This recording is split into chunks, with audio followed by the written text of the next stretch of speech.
palestra ministrada hoje pela senhora e da Vânia, teremos a versão das bases. Então, hoje vamos fazer a leitura, em detrimento, tá? A música que já começa. E a gente vai iniciar fazendo aquela prece do dia a dia, que todos fazem, tá ok? Que eu costumo chamar de mantra, né? Que é diário, às vezes, várias vezes ao dia. E se inicia-se assim: Pai nosso que estás no céu, santificado seja o vosso nome. Venha a nós o vosso reino. Seja feita a vossa vontade, assim na terra como nos céus. O pão nosso de cada dia nos dai hoje. Perdoai as nossas ofensas, assim como nós perdoamos a quem nos tem ofendido. E não nos deixeis cair em tentações, mas livrai-nos de todos os males. Que assim seja. Luiz Felipe, fiquem à vontade. Então, esse ano de Vânia, melhor de todos.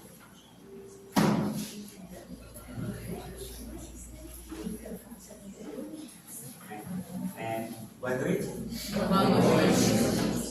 Sou Luiz Felipe e primeiro vou começar com uma música boa que é de Tim Vanessa, que é Caminho do Centro.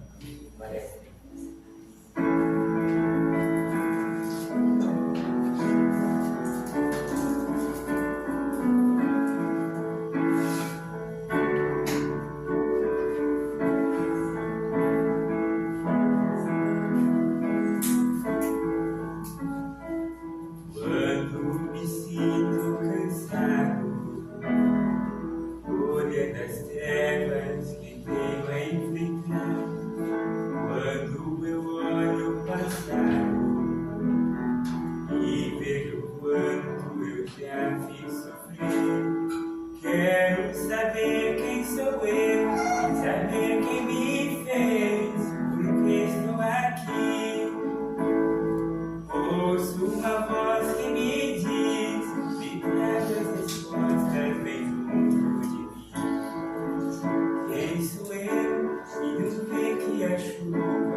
Sou mãe desse tesouro e daquele outro que está lá atrás, na cadeira. E hoje nós vamos conversar um pouquinho a respeito de filhos com deficiência. E, para situar um pouquinho, nós fazemos parte de um grupo de pessoas, evangelizadores, palestrantes, estudiosos, né, que trabalham um pouco essa questão de evangelização de crianças com deficiência, de pessoas com deficiência, né. E esse material foi feito para esse grupo. Eu mudei umas coisinhas em função da... A gente sempre muda, né? Amanhã já é outra coisa, a gente vai fazer diferente um pouquinho.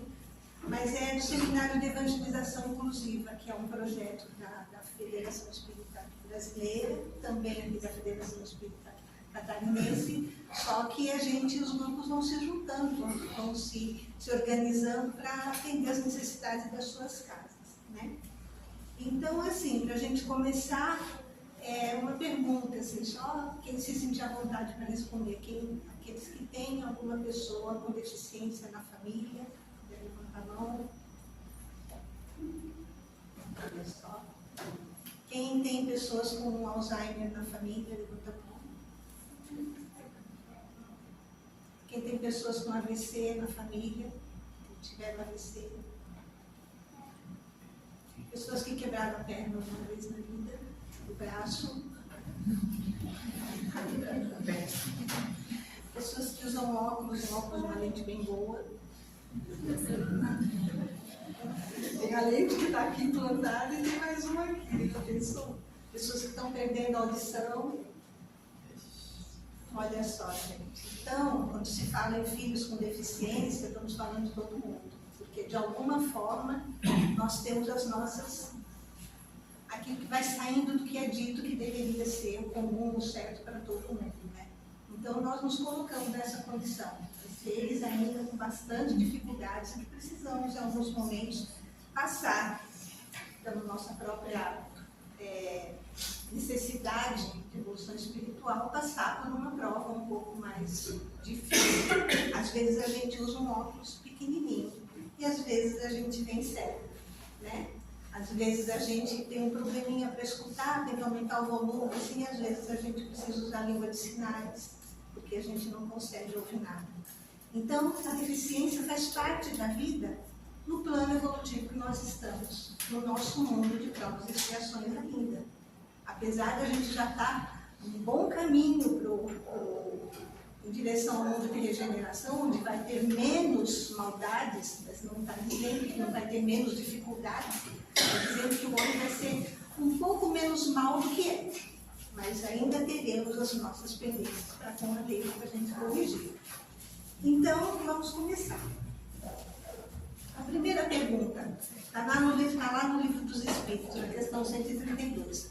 Qual é a finalidade da encarnação dos Espíritos? E eles dizem, Deus a impõe... Opa!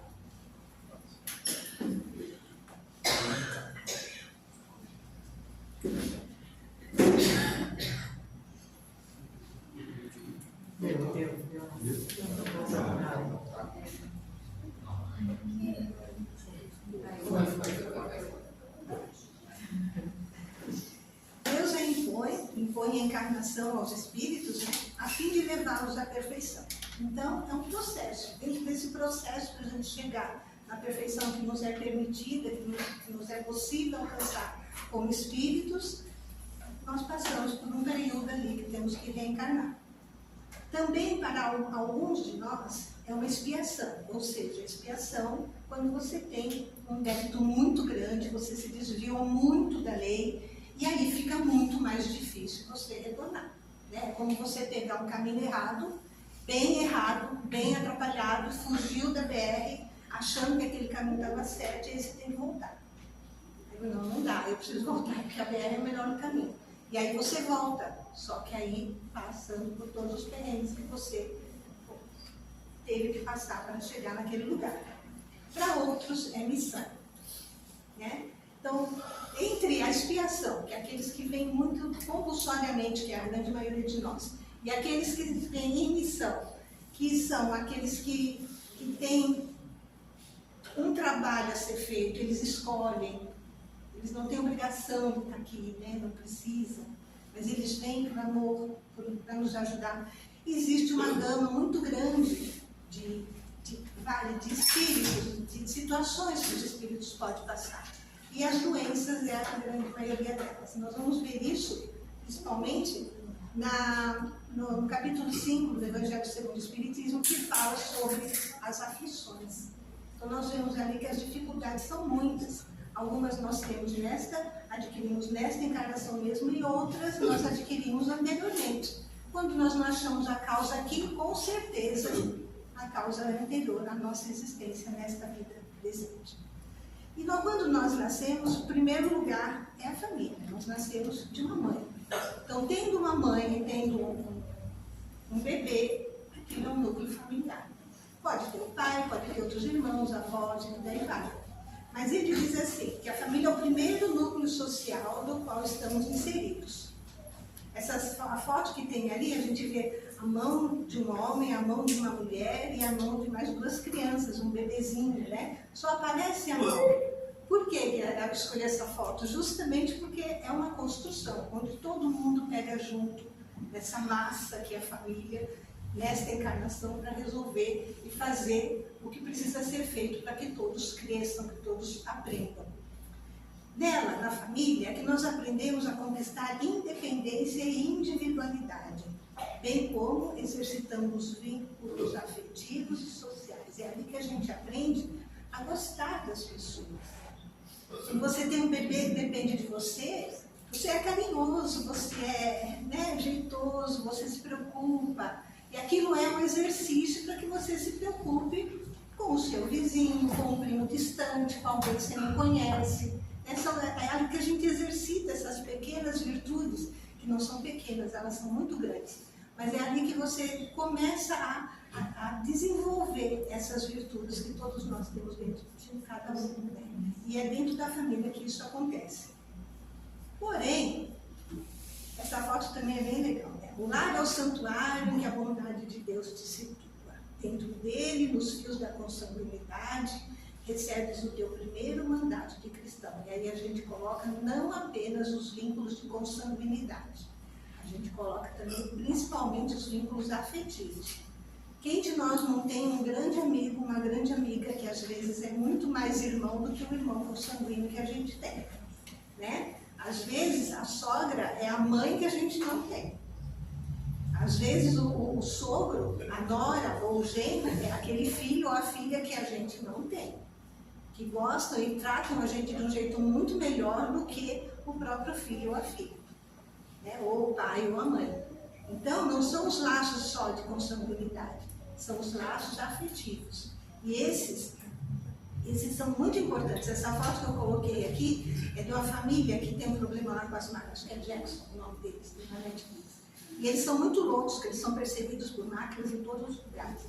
Então, bem bonitinhos, eles estão no carro bem apavorados. Porque família é isso, a gente se perde, a gente se atrapalha nessa situação toda. E quando a gente se atrapalha nessa situação toda, justamente é quando a gente mais precisa uns dos outros para conseguir vencer essa dificuldade.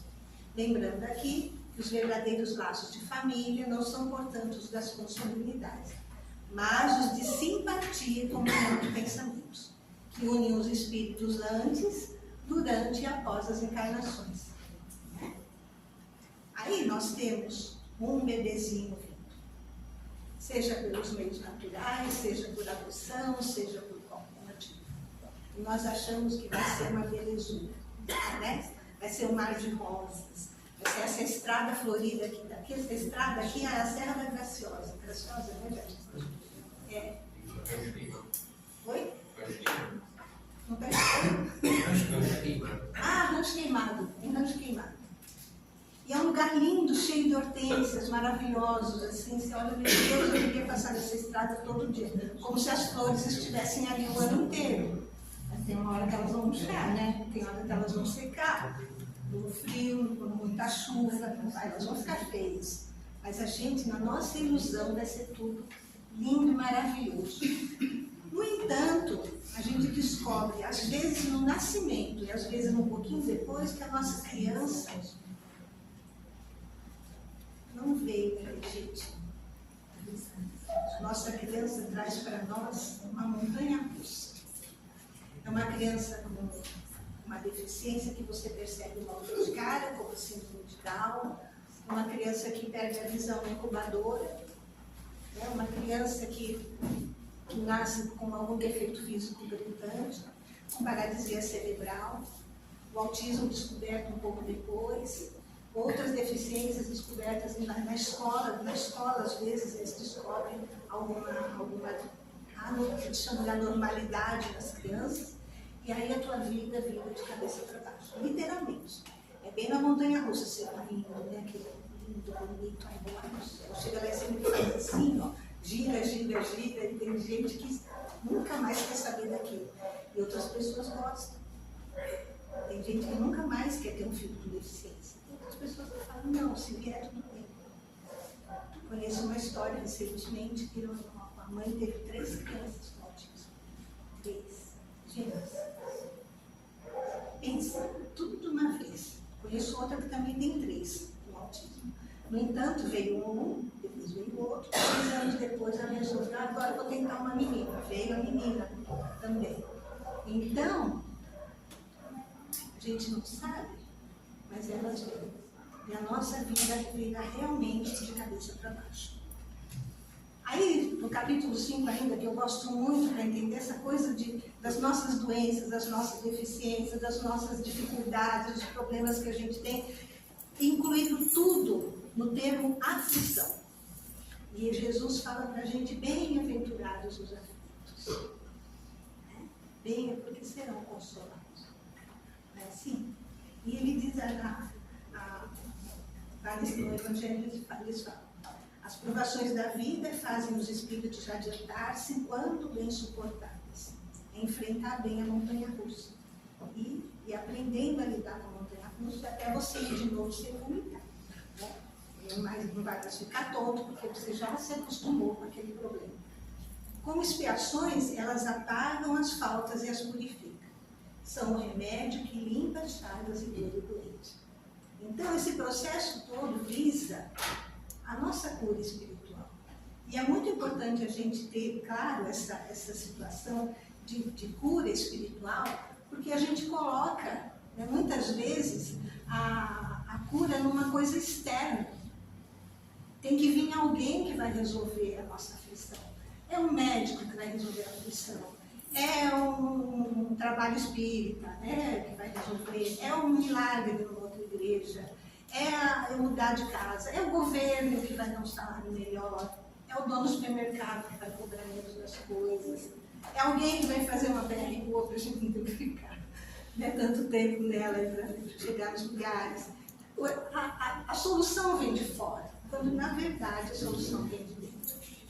Quando a gente fala nessas aflições todas que acometem a nossa vida, e a gente pensa na família com deficiência, no plano material acontece uma coisa interessante, né?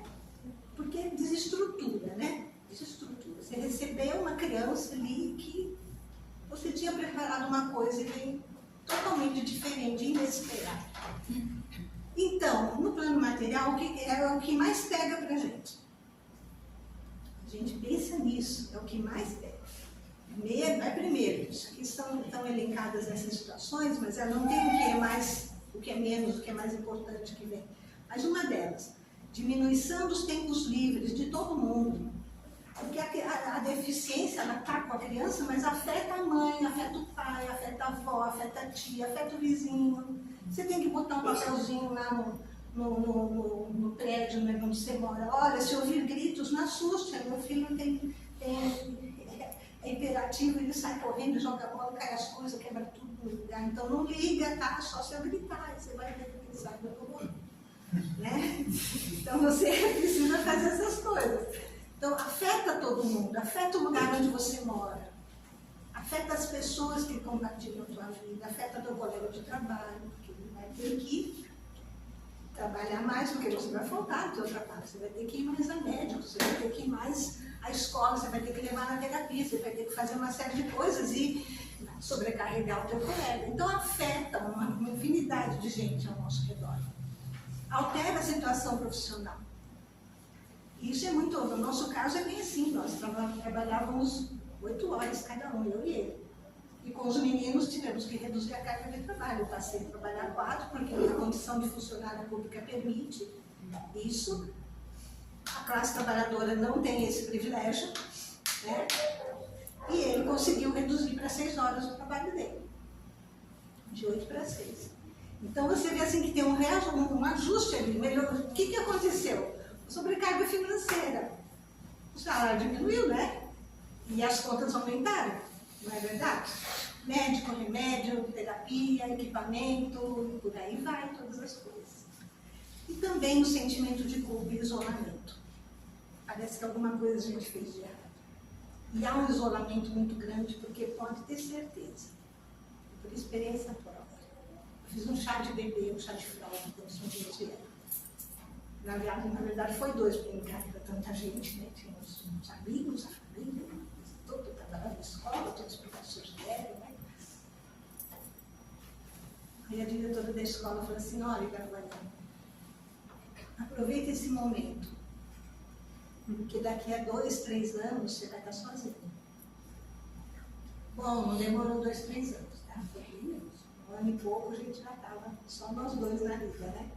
Com o meu pai, também já idoso, a minha sogra e meu sogro já idosos também, que vinham de vez em quando e davam uma mãozinha, mas a carga mesmo foi para 2. Não tinha mais pessoas.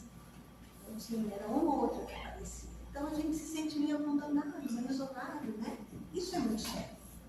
Aí as pessoas olham para a gente e falam assim, nossa, que família, né? Que família legal, que família.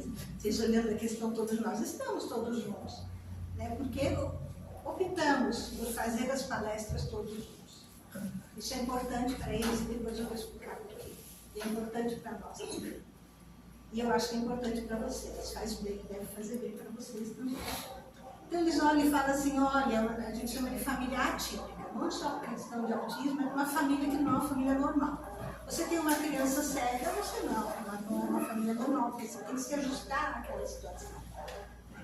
É uma família especial, guerreira, missionária, fortaleza, já tem um lugar no céu, vai para nosso lar direito. Aí você já veio de nosso lar, né? Já veio. Santa. A Santa a gente escuta de vez em quando, né? Toda hora, né? E a gente dá risada, porque ele sabe, de Santa aqui não tem nada. Não tem nada, entende, né?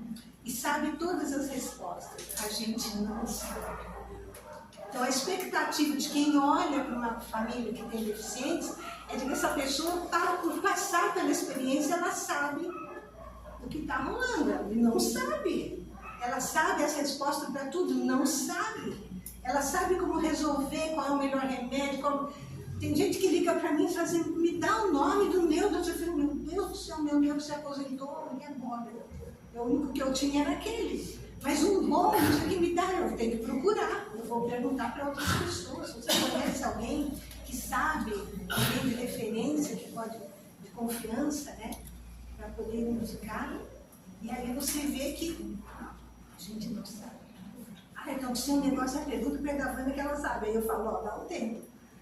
Dá um tempo e eu vou perguntar para as universidades, vou ligar para alguém, vou fazer, aí depois eu dou a resposta, porque e às vezes a resposta não me convence. E eu falo, gente, eu não consegui. E a gente tem que saber dizer isso. E tem que mostrar para as pessoas que a gente é uma família normal, uma família comum, que tem os perrengues sim, que tem dificuldade, que a gente briga, eu ponho de castigo, né? Eu dou bronca, eu cobro. E também a mesma coisa recíproca. Mamãe, né? Tá. Maneira, mãe. Né? Não precisa falar desse jeito. É assim. Porque é uma família comum, uma família como qualquer outra. Não somos especiais. Nós somos iguais a todo mundo. Como vocês viram, todo mundo aqui tem situações como as nossas. Né? Às vezes até deixa de dizer que eu sou cego em algumas situações. Deixa, né? Aqui eu trouxe para vocês 2 sugestões de filmes, estão os 2 na Netflix e são muito bons. Um deles é do Jovem Sheldon. Vocês vão ver como é uma família que gira em torno de uma criança com uma criança diferente. Ele é um autista que antigamente se chamava de alta resolução, ou um Asperger, não sei, gênio em física e matemática, uma memória fenomênica, mas extremamente egoísta, extremamente autoritária, extremamente individualista, e a família gira em torno dele. E vejam como é que é a relação com os irmãos. Prestem atenção em como é a relação com os irmãos. Assistam alguns episódios, vocês vão gostar. Vão rir muito, tem coisas muito interessantes. Vai ter hora que a gente fica com raiva. Como que essa mãe fez isso? Como que esse pai fez isso? Como que esse menino faz isso? Não viu o pai e a mãe da necessidade do pai e da mãe? Não vê isso. Mas é bom para a gente ter uma ideia de como é. E o extraordinário, gente, é uma história linda, uma história maravilhosa de um menino que veio com deficiência física, mas uma deficiência física que ele nasceu com o rosto todo deformado. Ele está bonitão, vocês vão ver o rostinho dele. Ele fala, eu estou bonitão, estou lindão. Foram 27 cirurgias para chegar aqui.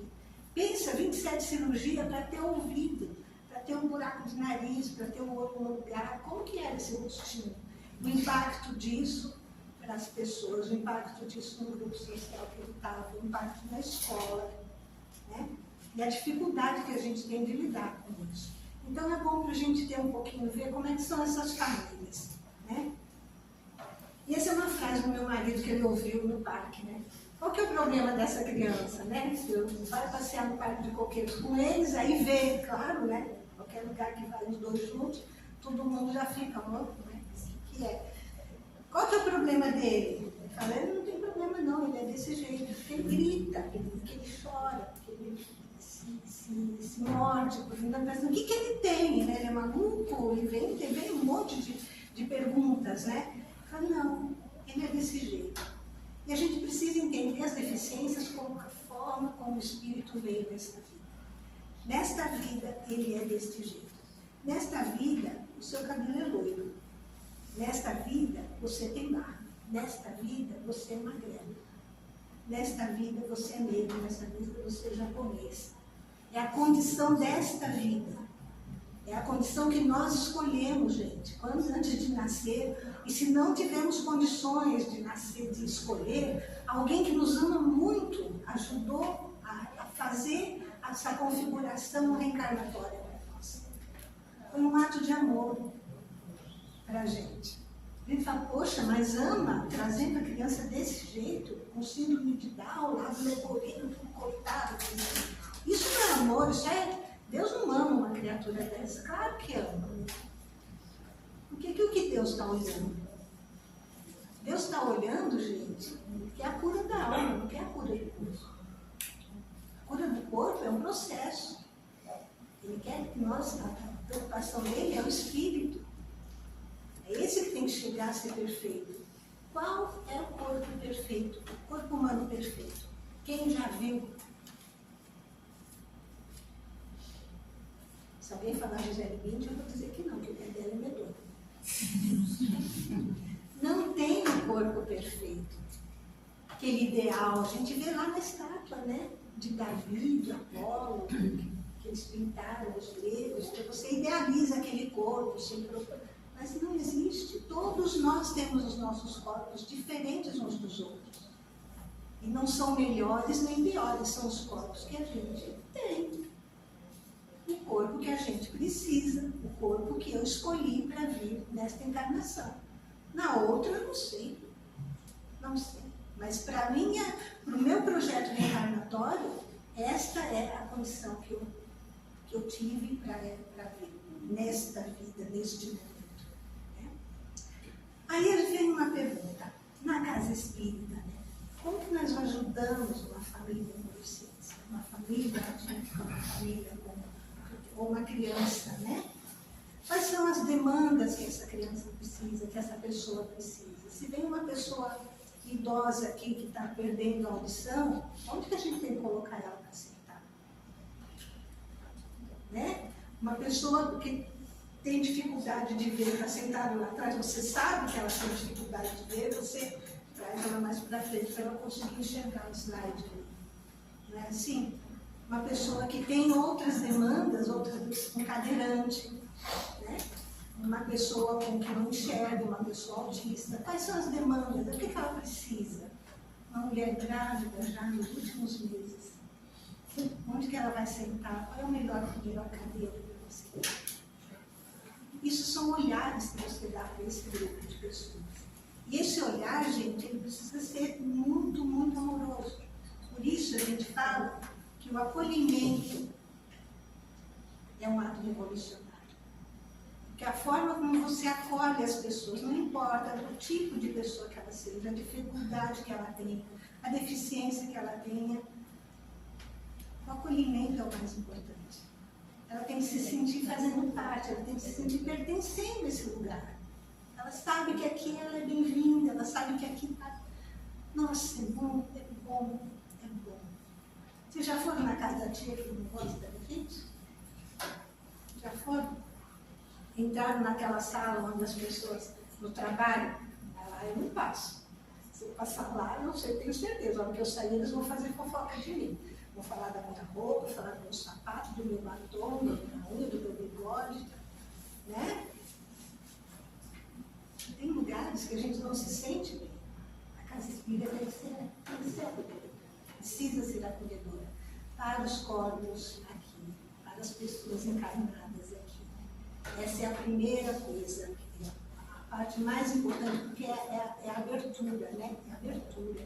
Quando você se abre para receber essas pessoas, do jeito que elas estão. E aí, a gente propõe uma terapêutica espírita para todas essas situações. E a gente começou esse nosso grupo, né, fazendo... Eu bati a mão aqui, achei que eu tinha saído.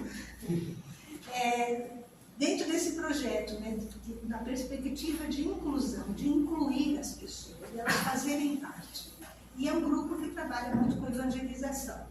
Este trabalho aqui que eu estou fazendo, das palestras, é um trabalho de evangelização.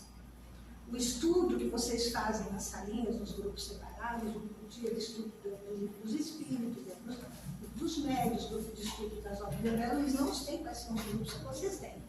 Esses grupos são os grupos de evangelização, porque eles estão todos ligados a uma proposta, né, vinculado ao Evangelho de Jesus que a Casa Espírita apresenta. Então, de alguma forma, nós estamos sendo evangelizados. E nós pensamos nessa perspectiva da inclusão justamente no sentido de que as pessoas precisam se sentir aceitas e bem-vindas. Né? O Lipe participava de um grupo, depois quando ele entrou na faculdade, ele parou de participar. E nesse grupo tinha uma pessoa que era cega, ela foi perdendo a visão desde os 19 anos. É uma pessoa já adulta, tem filhos adultos, netos, tudo, mas estava ali vendo. Então, o livro, que era Estudo do Oeste, né, estudo sistematizado, a gente baixou do portal da FEB e ele acompanhava, né, os estudos ali pelo computador. Mas a pessoa não tinha isso. Ela não tinha isso. Aí, quando a gente soube que ela, em algum momento, se falou que o Felipe é cego, eu falei, eu também não enxergo. Aí que o coordenador, isso já tinha mais de mês do grupo aparecendo. Então, olha só, o grupo acontecia há mais de um mês e só se sabia que tinha uma pessoa, porque é online, então só sabia que era ele que tinha um problema de visão. Mas ninguém, não houve um processo de perguntar, alguém aqui precisa de algum material diferente, alguém aqui precisa de um material adaptado, alguém está escutando legal, né, é surdo. Vocês já perceberam por que não tem surdo nas igrejas católicas, nem nas casas espíritas? Não tem libras, né? Não tem libras. Onde que eles estão? A maioria está nas igrejas evangélicas. Participei de grupos de estudos de língua de sinais durante muitos anos, e assim, 99% dos frequentadores, né, eram intérpretes de Libras das igrejas evangélicas. Eles traduziam o sermão todo em língua de sinais, o pastor falando e eles foram os primeiros a transcrever para o Braille a Bíblia. E a gente veio vindo muitos anos depois, muitos anos depois. Então, a gente precisa ter esse acolhimento para incluir essas pessoas e elas fazerem parte. Aí vem o mais importante. A nossa terapêutica espírita, ela está destinada, ela está vinculada, né, a 3 aspectos que são muito importantes. O primeiro é o corpo físico. O segundo é o espírito e o terceiro é o espírito em si. Qual é a nossa função com relação ao corpo físico? Adequar o ambiente para receber os corpos diferentes que estão aqui, que vão aparecer.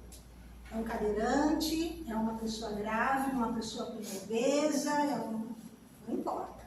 O que fisicamente essa pessoa precisa. Um detalhe, em hipótese alguma a gente deve dizer para essa pessoa, para parar o tratamento médico que ela faz. O tratamento espiritual não substitui o tratamento físico. É o médico, isso é da competência do médico. Você tirar uma medicação de controle do Luiz Eduardo, por exemplo, danou-se. Vou pular da janela do prédio. Porque, né, é uma expressão horrível de se dizer, mas assim, causa muito problema. Causa muito problema. Você tem remédios que as pessoas precisam muito. Quantas pessoas precisam de medicamentos, né, e você vai tirar a medicação dessa pessoa? Então, nós não temos autorização para fazer isso. Nós podemos agregar outros medicamentos. Agregar quais são? A homeopatia, muito comum nas casas espíritas, a água frutificada, a pomada do vovô Pedro, né? A fitoterapia, que são chás. Então, a gente pode fazer essa complementação da medicação, mas não substituir. Então, cuidando dos corpos físicos. O segundo é no perispírito. E esse trabalho, gente, do perispírito acontece na modificação que nós vamos fazendo através dos estudos, do passe, da irradiação, dos momentos de oração, do trabalho mediúnico, que você vai ajustando a parte espiritual das pessoas, inclusive e principalmente daqueles que têm deficiência. Isso é muito importante. E também do espírito. E aí a gente chega na parte que eu mais gosto. Qual seria, né? Onde que você vai evangelizar esse espírito? Na casa espírita, nos grupos de evangelização, aqui nas palestras, nos grupos de estudos, né? Nas atividades de assistência social, quando você trabalha a doação para os outros, quando você trabalha a distribuição de recursos para outras pessoas, sejam materiais, sejam outros qualquer. Nas conversas fraternas, no Evangelho no Lar.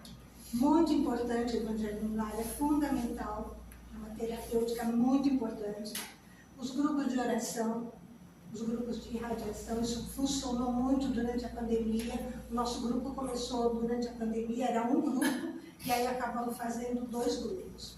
Então se reúnem as pessoas online agora, um grupo é presencial e o outro é online, justamente para fazer irradiação. Então você tem uma pessoa ali que está precisando, você manda em off, né? Não bota lá para ninguém saber, mas você manda para o coordenador, pelo telefone, olha, esse número, essa pessoa, tal endereço, tal, desencarnou.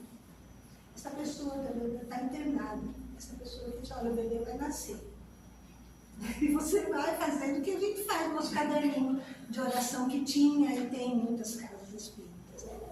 As leituras diárias, é importante a gente ler uma página que seja pequenininha, pode ser da coleção Fonte Viva, que é uma página e meia, pode ser do próprio Evangelho, mas fazer essas leituras diárias é muito importante. E a conversa fraterna, gente, conversar. E com as nossas crianças com deficiência, uma coisa que a gente fez e a gente faz de vez em quando, ele, a gente praticamente todo dia faz, as conversas quando a criança está dormindo. Isso é muito importante. Chegar para ela, né, falar, meu querido, né, doutor, estou muito feliz por você estar aqui, estou muito feliz que você está com a gente, que bom que a gente pôde se encontrar, que bom que a gente está junto. Hoje vai ser um dia melhor do que foi ontem.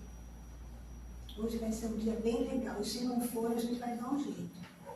Mas nós estamos aqui com você para ficar juntos. Fazemos uma oração, damos um passe, Muito importante o passe para a parte do perispírito, para a parte espiritual também.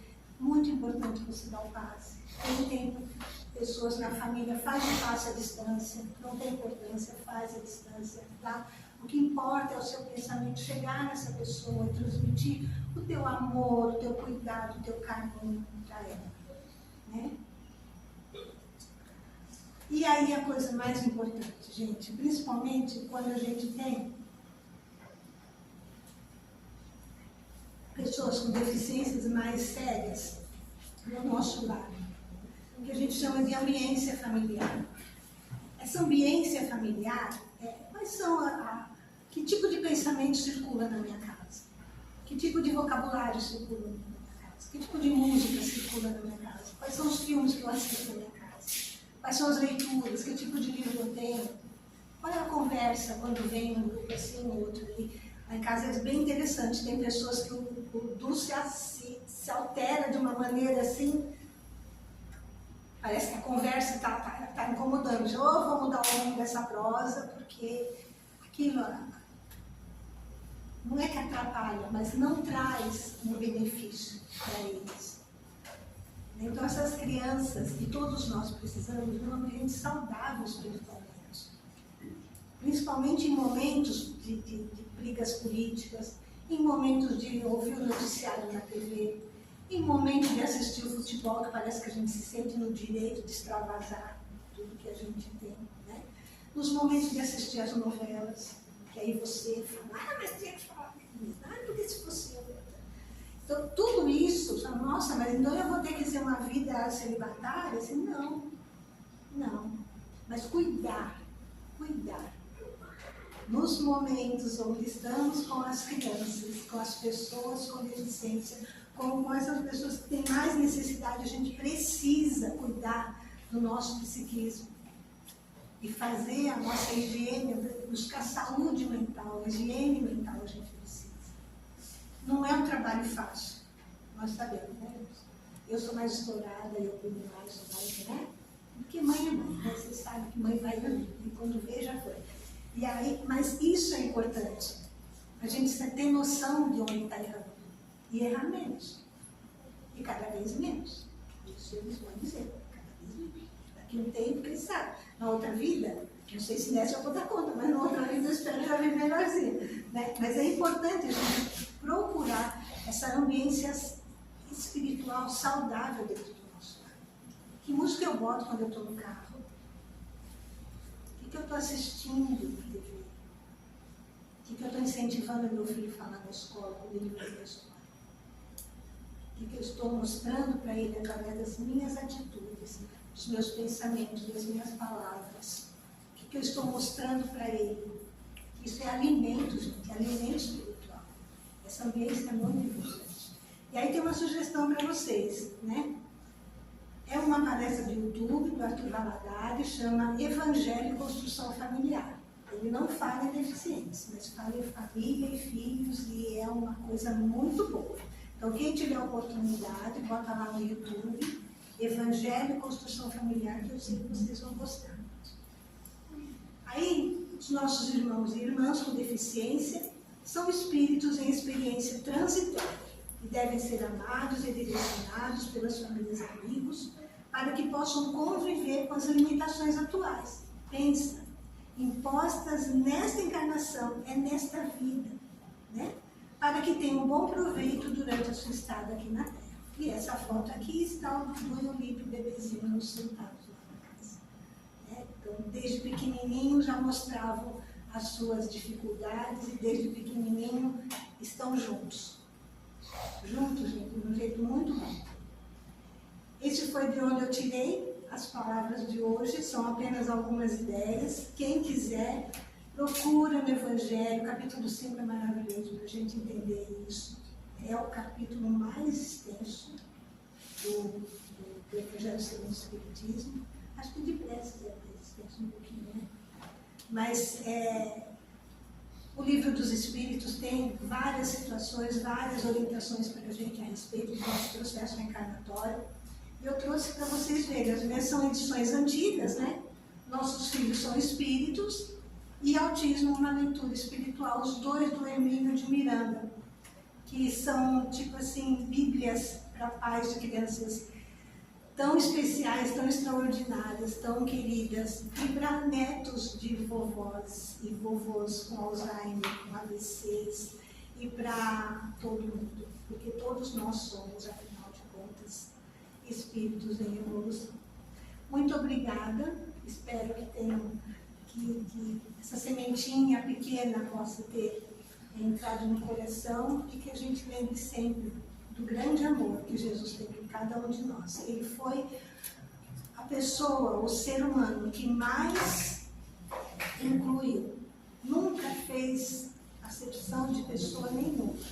Não importava a condição física dessa pessoa, não importava a condição moral, a condição social, a condição política. Ele amou pessoas de má vida, pessoas pecadoras, amou poderosos, amou romanos, e foi uma coisa muito legal. A pessoa que ele mais elogiou, o maior elogio que ele tem no Evangelho, foi para um romano. Jamais vi alguém com tanta fé. A ponto de tipo assim, não precisa nem ir, eu sei que você pode. Eu sei que se você quiser, você pode. Então, meus amigos, que a gente sempre lembre disso. Somos todos espíritos em evolução. Somos todos filhos de Deus, muito amados, muito queridos. E temos, cada um de nós, uma retaguarda espiritual, um grupo de espíritos que avalizaram, que validaram a nossa reencarnação, estão nos ajudando de um jeito que eu espero que a gente aproveite bastante. Para finalizar, o Olímpio vai tocar a música Anjos do Grupo Acorde.